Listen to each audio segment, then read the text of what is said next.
everyone, and welcome to my channel. In today's video, we are actually going to be debunking some fun little myths that I actually found online. I will have the article linked down below if you want to read it for yourself. But without further ado, let's get straight into the video.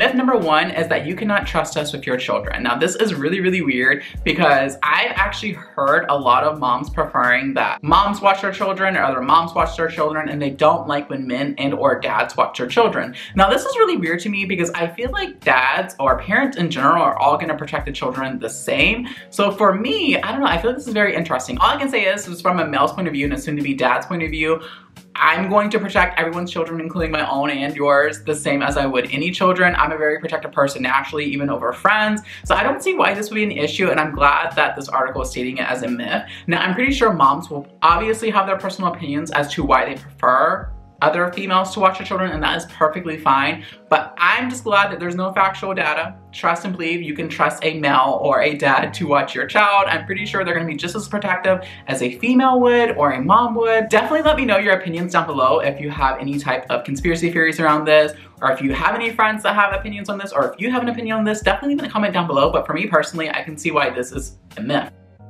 So myth number two is that we cannot have a close of a attachment as the mom can. Now this is very interesting because obviously you hear people say all the time that moms have a very close attachment to the kid because they obviously carry the kid for 9 months. But that is not to say that the father cannot have just as close as an attachment, because at the end of the day, you do have daddy's little girl, and usually a lot of daughters prefer their dads. Now this is not factual, but in a lot of cases, little girls prefer their dads.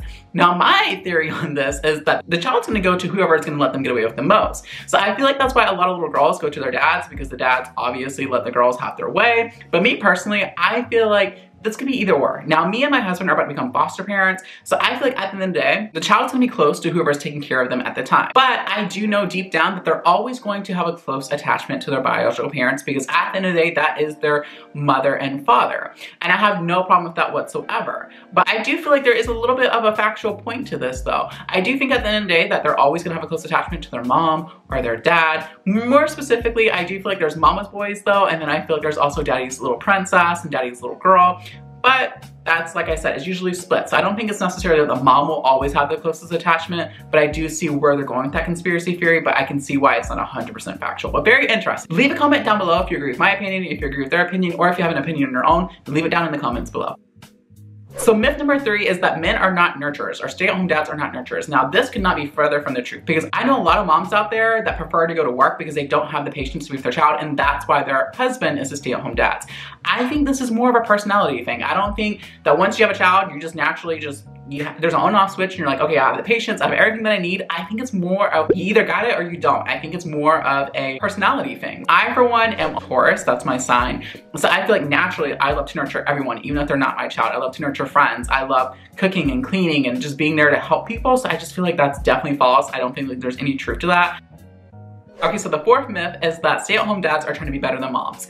Now, I scratched my head to this because I don't really get that. Like, what is the end goal here? I honestly feel like the end goal is just to raise your kids, have a happy family, and to be successful in life. I don't understand why there always has to be a competition with everyone and everything. I don't think we need to pin stay-at-home moms and stay-at-home dads against each other. I feel like at the end of the day, we're all stay-at-home parents. It doesn't matter whether you're male, female, dad, mom, whatever the case may be, foster parent, not foster parent. I think at the end of the day, our end goal is just to raise the kids and raise a happy family. I don't think there's no reason for competing. I personally am not a part of this conspiracy theory. I am just trying to raise kids and live a very normal, healthy life and provide the same for my kids. Honestly, I'm not trying to be better than the mom next door, the mom across the street. I'm just trying to be the best that I can be for my kids. I personally believe that what's going on in your household needs to stay in your household. I don't think you should compete with anyone else, or you should compete with your wife or your husband. I just think you need to be the best you that you can be every single day. So I just feel like this is completely crazy and interesting to see different people's point of views of that. There's an actual competition between moms and dads out here. And maybe for some households, maybe some parents are competing with each other. I have no idea, but in this household, we are not competing. We are a team, and this is what's working best for us right now. Once again, we are 2 dads in this household, so obviously there's no competition for a mom here, but I could definitely see probably some people maybe very jealous or controlling people. Maybe this might happen in some households. I really hope not. This would definitely be unhealthy if so, but I don't know. Definitely leave in comments down below if you've experienced this, if you've seen this, if you heard stories about it. I would love to know. Okay, so the last myth that's been going around is that stay-at-home dads just want to be lazy and they don't want to do anything, and that could not be further from the truth. So I am a real estate agent. My husband's in IT in a government position. So fortunately for us, I'm able to put my real estate license on hold and come back to my career whenever I choose.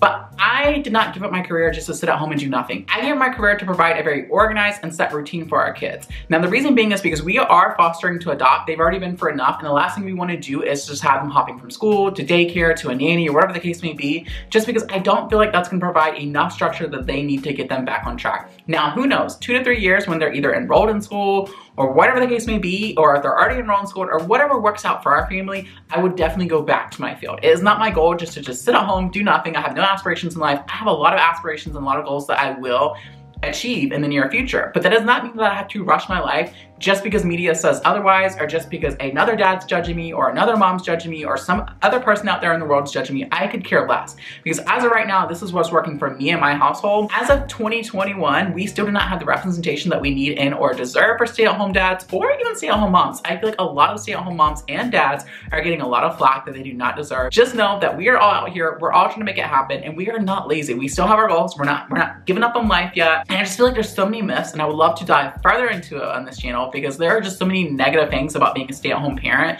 when there are so many stay-at-home parents still having a hustle. Like, there are so many people making a great income and staying home at the kids, and I just feel like it's still not accepted. And I just feel like we just need to all open up our eyes and realize that, hey, this might not work for your family. Maybe you need a 2-income household, maybe you don't, or maybe you just prefer to be a 2-income household. But that does not mean that you need to bring everyone else down because they're not doing the same as you. Everyone is allowed to have their own different lifestyle, their own different goals, their own different everything, and it should just be accepted. And if it's not accepted, then that means mind your own business and stay in your lane and stay in your house, because just because you don't agree with it doesn't mean that everyone else is not allowed to do it. So that was the last myth, you guys. I kind of wanted to just showcase a little bit of myths that's going around because I just think they're actually hilarious. I didn't actually think this would cause a big controversy like I've been seeing all across the news and on different articles and stuff. It was very interesting doing the research for this video and finding the different myths and conspiracy theories that go around. But if you're into this type of content, if you're a stay-at-home dad or a stay-at-home mom and you like tips and tricks and cleaning videos and all the above, definitely subscribe to this channel, because that is what we're about in this channel. It's just raising a little bit of awareness for the stay-at-home dads out there, the stay-at-home moms, and the people out here that's making a hustle happen. And if you're not ready to leave this channel just yet, click on the video list listed somewhere around here in this bubble area, and I will see you guys in the next video. Bye.